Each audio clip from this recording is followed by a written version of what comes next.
Градоначалникот на општина Центар Горан Герасимовски информираше дека општината успешно ги унапредила своите капацитети и постигнала значајни резултати во текот на 18-месечната соработка со проектот на УСАИД за заекнување на капацитетите за искористување на ресурсите. Соработката се одвивала во периодот од мај 2023 до декември 2024 година. Благодарение на ова партнерство, општина Центар ја зголеми наплатата на приходи од сопствени извори за 29% и го подобри индексот на даночна транспарентност, кој во 2023-2024 достигна 63% во споредба со 46% во периодот 2022-2023 година.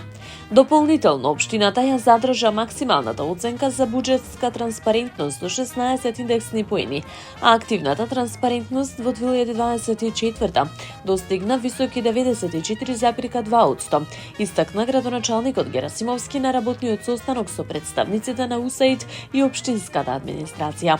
Првиот човек на Центар посочи дека посебен акцент бил ставен на подобрувањето на информираноста на граѓаните преку кампањи како Мој данок за мојата општина и општина на Дланка.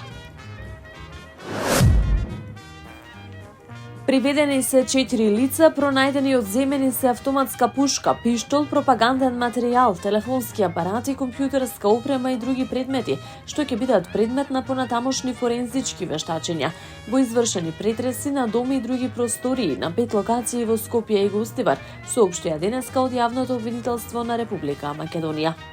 За првопријавениот постојат основи на сомневања дека создал терористичка келија, во која што со активно учество делувале останатите 3 кривично пријавени лица. Намерата на членовите на терористичката келија била извршување на терористички акт на цивилни или така наречени меки цели, односно јавни објекти на територија на Република Македонија, со намера да се создаде чувство на несигурност или страв кај граѓаните. Келијата делувала од позиција на идеолошка матрица на познатата терористичка организација ИСИС и за остварување на намерата првопријавениот формирал повеќе групи на социјалната мрежа Телеграм, во кој што споделувал претходно набавен и преведен пропаганден материјал на ИСИС, регрутирал нови членови, се опитал да набави огнено оружје, набавил и упатства за изработка на импровизирани експлозивни направи, кои што потоа ќе ги искориста за извршување на терористички напади, соопштија од Јавното обвинителство. Од Министерството посочуваат дека јавниот обвинител доставил предлози за притвор на приведените лица, при што предлогот на обвинителот е прифатен и им е определена мерка притвор во траење од 30 дена. Црвениот крст на град Скопје информира дека оваа сабота ќе се организира крводарителска акција во чест на Тоше Проески.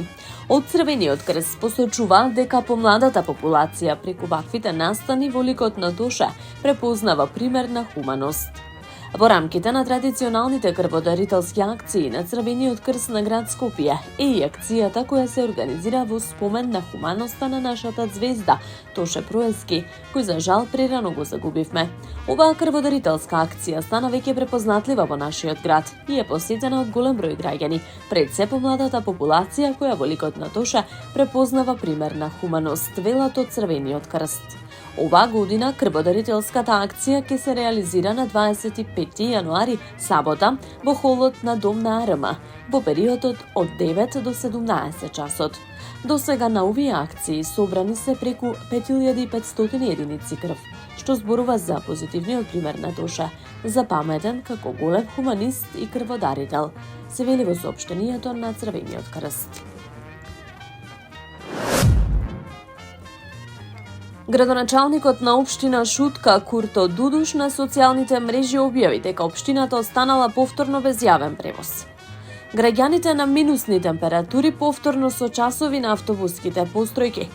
ЈСП град Скопје, доколку се снајдам и обезбедам превоз за моите сограѓани и за тоа ли ќе ме обвините за незаконско вршење на превоз на патници? Со измислени фактички ситуации, извртување на надлежностите, мандатни казни, мислите дека ќе не замолчите како заедница, реагираше Дудуш на своите социјални мрежи. Градоначалникот на општина Ѓорче Петров Александар Стојковски денеска ги промовираше двете нови мултинаменски товарни возила, кои имаат за цел поефективно решавање на проблемите на граѓаните. Општина Ѓорче Петров го зајакнува својот возен парк со две нови мултинаменски товарни возила, со инвестиција од 1.700.000 динари. Овие возила ќе овозможат поголема ефикасност, побрза услуга и значително подобрување на активностите на терен, истакна првиот човек на Ѓорче Петров. Ова е уште еден значаен чекор кон модернизација на општинските служби, со цел поефективно решавање на потребите на нашите граѓани. Апелираме до граѓаните да бидат повнимателни во одржувањето на хигиената и да придонесат кон почиста и поуредна заедница. Секој мал чекор прави голема разлика. Продолжуваме со силен ангажман за чиста и уредна животна средина, напиша Стојковски на социјалните мрежи. Платите на вработените во општина Кисела Вода ќе се зголемат за 5.000 денари, откако градоначалникот Орце Ѓоргиевски и синдикатот постигнаа договор. Почнувајќи од февруари, од општината ќе добијат покачување од 3.000 денари, додека со предвиденото покачување на минималната плата од страна на централните институции, односно на владата, вкупното зголемување на мартовските плати ќе изнесува околу 5.000 денари. Во последните 3 години општина Кисела Вода бележи видлив напредок во сите области на своето работење. Овие резултати меѓу другото се должат на посветеноста и професионализмот на нашите административни службеници. Успешна општина значи и задоволни граѓани кои добиваат брза и ефикасна услуга, а тоа е невозможно без мотивирана и вредна администрација. Со ова покачување на платите сакаме да покажеме дека нивниот труд е ценет и дека ќе продолжиме да инвестираме во луѓето, кои се основа на напредокот на општината, истакна градоначалникот на Кисела Вода Орце Ѓоргиевски. Таму е Скопје, град мој љубав лише, што ми расуте сни. Вечно ќе ја